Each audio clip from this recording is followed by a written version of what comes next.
Hi Chris, here's a review of the golf lesson. So we took a look at putting towards the end of the lesson.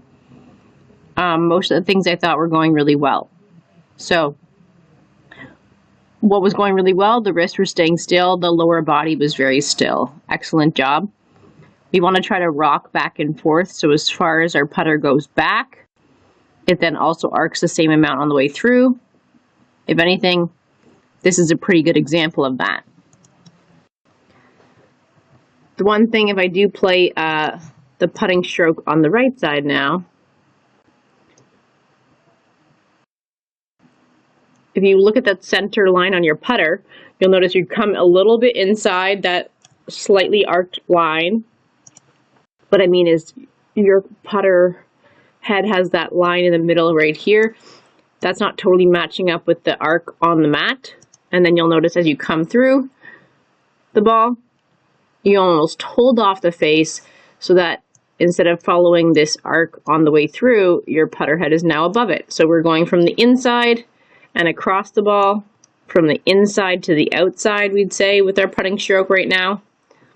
Or basically you're pulling it in a little bit and then you're pushing it out as you come through. Ideally, we want that arc to be the exact same, and that's why this slightly arched line is there on the putting mat as a visual aid. So just keeping a few of these things in mind. It's not a huge change. It's not totally wrong. It's just a little off, and this could make it a bit better. Like I mentioned, get up close to something straight. You'll notice if you're arcing back and through similarly in the backstroke and the forward motion as well. So that could be something you take a look at over the winter to keep an eye on things.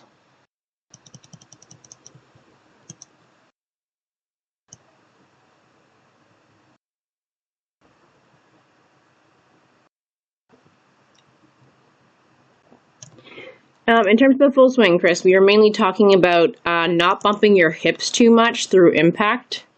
Try to turn and clear them out of the way, because too much of a good thing can be a bad thing in this case. Sometimes you were pushing your knee out a lot as you were going through impact, but that wasn't allowing you to clear your hips or turn them.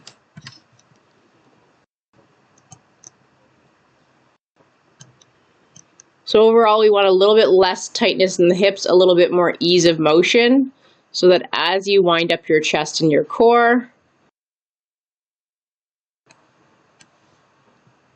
you let your hips gradually turn to help set you up in the backswing.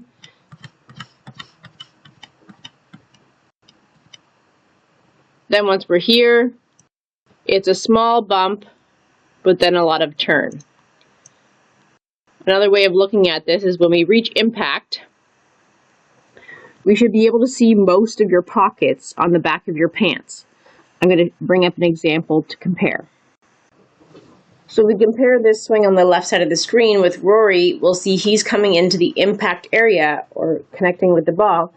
And we can definitely see at least his whole pocket on this side and about half of the pocket on this side of his pants. Or we would say we could see about like 1.5 pant pockets.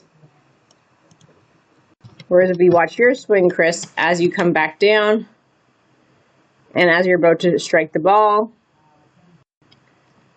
we can see like a little bit of this one, just a little bit of one of the pockets. Definitely not the whole pocket, and definitely not a little bit of both pockets. So that means we're bumping too much and not rotating through to clear your hips through impact.